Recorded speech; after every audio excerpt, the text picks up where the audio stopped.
رسول کریم صلی اللہ علیہ وآلہ وسلم نے فرمایا، اللہ پاک فرماتا ہے کہ انسان کا ہر نیک عمل خود اسی کے لیے ہے مگر روزہ کہ وہ خاص میرے لیے ہے اور میں ہی اس کا بدلہ دوں گا، اور روزہ گناہوں کی ایک ڈھال ہے۔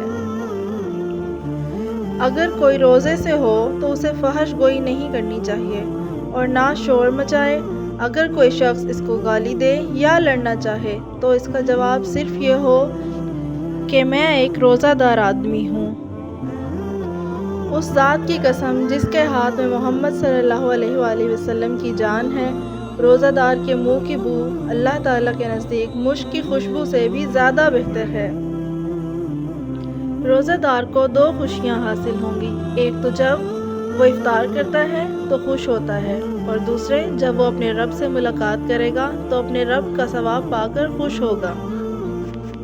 صحیح بخاری حدیث نمبر 1904۔